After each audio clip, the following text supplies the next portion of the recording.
Hi, Cris. Congratulations. How are you feeling? I feel great. Thank you, Amy. What does this moment mean for you, being able to return from boxing, show that you still have it at this huge event? What did it mean for you?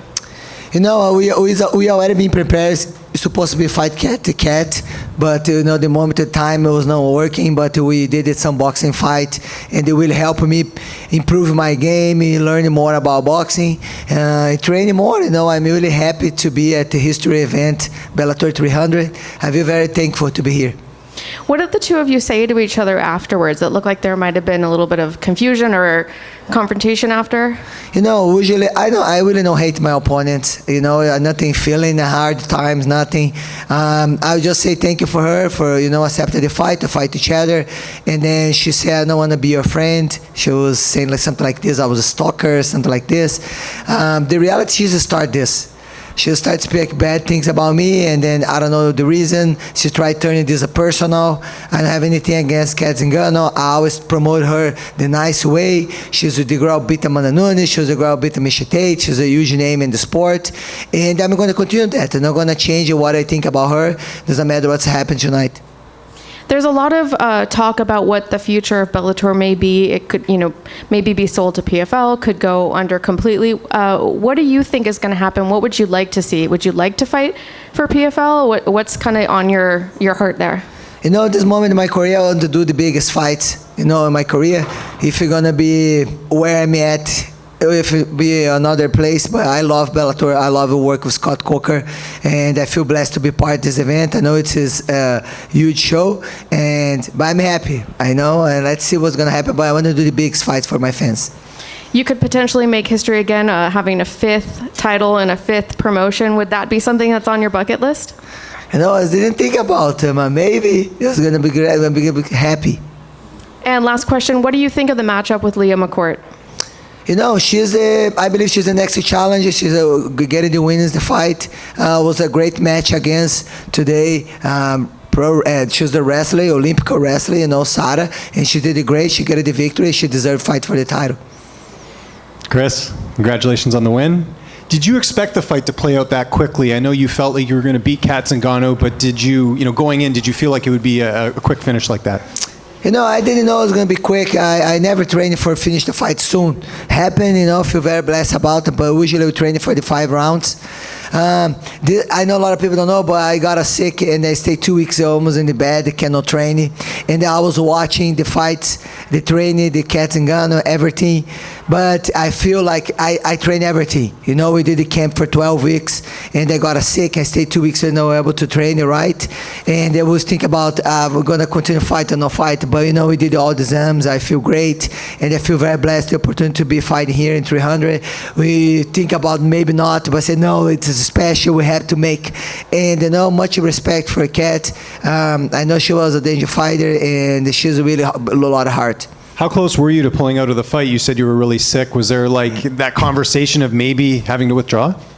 After I did my media day, my gym, I was feel very sick, and then I got a fever, and then I was really be able to, and then I figured out I did the blood test, I have COVID, and then I was stay in the bed, not able to train, and I have to lose weight, and I was thinking about, but for the training, I watch all the training, I say, man, I did everything. We did the 12 weeks training, and that was my last boxing. I already training for Southpaw, so we already been working, so I just praise. I praise and worship God and wait.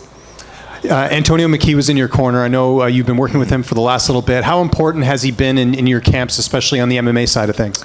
I love Coach McKee, not just about coach, but who's the person he is. He's always happy. He's very give good energy. He's love God too. So I love to be part of the team, Body Shop, AJ, every single person over there. Then my team, my house, and I'm really happy having him on my side. If you could pick, would you rather have a boxing fight next or have a mixed martial arts fight? I don't know. I think next I'm going to be defending the title again. But for sure, if I have the opportunity, I'd like to do one box fight. And just last one for me. Did you see Leah's fight against Sarah McMahon tonight? Did you see the highlight? If so, what did you think of her performance? I didn't have so much opportunity. It was so crazy today. Yeah. I arrived in the arena in their fight. So it was like I had fight the title, the Liz Carmouche. So I didn't see anything. Okay, there you go. But I will, for sure. Hey, Cris, back here. Sorry, my voice, guys. I screamed too much yesterday. Hey. Hey, Cris, K. Williams for Can Chronicles Media.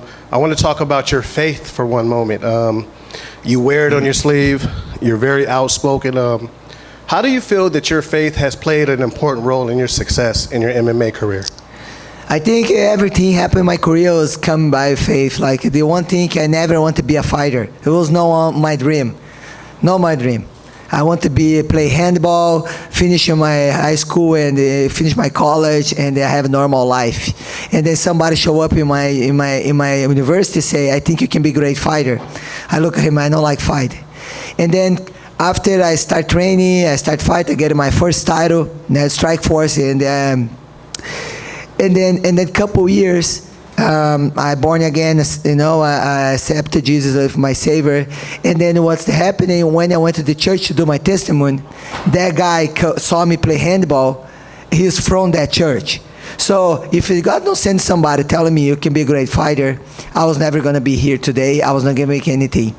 So I use this opportunity to share my faith for overcome people, everything people is going on in their lives. And you have to have hope. You have to believe for sure having God on top of us. And that's it. And He's changed my life. And I want to change people's life around me. Congratulations, Cris. Great victory. You put on a show, and the crowd loved it as well. Tonight, obviously, all of you guys on the main card, except the main event, you guys wore gold gloves. Was that something that intrigued you? Was that a cool part of this fight for you? It was really nice. We did the photo shoot with the belt, match, everything. It's a special glove, it's a special night. It's really cool. We're going to be a history day, and we signed a lot of pictures for a lot of gloves for the 300. Really cool to be part of this. Awesome. And I ran into a teammate, I believe, in Dione Barbosa in the hotel yesterday. I'm wondering what you have to say about her. Obviously, she's an up-and-comer, still has a lot of time left in the game, just got to her highest point. What do you have to say about her? Dione Barbosa has been part of my camps for going to be almost 2 years. She came from Brazil looking for one dream, want to be a fighter. When she's arrived in America, she don't have place to stay. Somebody say she can stay in her house in 1 week. I thought, okay, she helped me train, okay. And I started to learn about her. She's really good at hard work, discipline. She started judo when she was really little young. And she said, I want to be a fighter. And she started training. And they come to America with her dream. No speak any English. Just reminds me when I come to America. And it's nice to have her part of my family with us and signing with FC big organization. It was her dream. So I'm happy to be part of this. Thank you. So with this being your first fight back after boxing, what was the difference between training for boxing and training for MMA? I think, people are going to get mad for me, but boxing is a little bit easier for my body because I train jiu-jitsu, I have to train wrestling, I have to train Muay Thai, and I have fun training only boxing, really. I love strike. But the challenge is different because boxing is just more as footwork, everything, but every single movement you do, they know what you do. Like sometimes you move, the MMA can be a kick, can be taken down. So it was really good for improving my game. I trained a little bit, I think a couple fights with Virgil Ortiz, and I went to the team, the Benavides, and it really improved my game, and I learned a lot. So after boxing, how did that change your approach coming into the octagon? Everybody knows I love finishing the fight by hand. And every place I train, they say, Cris, you have hands. And then, the small gloves is different. So really, just, improve my game. Before I'm more wild, I can tell you I'm getting better. I know I'm getting more experience, but I'm getting better, more calm, and to see the opportunity to finish the fight than before. This has helped me a lot. All the champions were in the cage together at the end there. Was there anything said between you, Usman, and Liz? And how did it feel to have that confetti come raining down on you? Sorry, I don't got it. Sorry. So there was a moment in there when you, Usman, and Liz took a picture. How was it? And did you talk to any of the champions? How was it to have that confetti come rain down? I say congratulations, Usman, to the win, and then for Liz too. I was with her when she got the title in Hawaii. It's really cool. She's a legend too in the sport, and pioneer in the sport for a long time, and it's really cool to have her in the cage. So you said big fights are the only thing that really interests you now. Larissa Pacheco is the lightweight champion over in the PFL. That's a fight that's kind of been going around a bit on Twitter. Is that a fight that interests you, and do you know who Larissa is? I didn't say only interested in the big fights, but I would like to make more big fights. And who's is supposed to be in the list? If it be Pacheco or Kayla or next it would be in the line, for sure I'm going to prepare, and I already have there in my minds. Cris, congrats on another title defense tonight. Dominant is an understatement when we're talking about this Thank you. performance. What was your mentality going into this training camp and leading up to fight week? You know, we prepare for everything, you know, grappling, wrestling, and jiu-jitsu. I know people say, Cris, you're finished fight more, strike. But now it's going to be like 18 years, you know. I got my black belt. I like throw people on the floor, but I like to finish in by hands. So, but we work a lot of submission. I got my black belt. So I feel like complete athlete in the ground and strike and stand up. And it just now I start learning how was the better situation, the fight. We can finish, or you can do the 5 rounds, but you can keep doing. Now, you've really beaten everybody that the Bellator has put in front of you. Next up, it looks like it's going to be Leah McCourt. If it were up to you, where would you want this fight to take place? Where? Where would you want the fight with Leah to take place? What I mean? If it were up to you. Our city. I asked for being Japan. It's gonna be one of my dream. You know, I came from shoot the box, so I have a lot of big stars that fight there in Japan. And the beginner, they don't have a girls fight there. And I always say I would like to fight in Japan. They say don't have girls over there. Don't have girls over there. And then start to build the sport and have girls over there. And I'm really happy, and I would like to be there. But you know, Scott, who's gonna be the choose the place? I'm okay. And last one from me. What is your post-fight meal going to be tonight? I'm going to be at the lobby at the hotel and enjoy with my family, friends, and that's it. Easy one. Hey, Cris, right here. Congrats on the big win.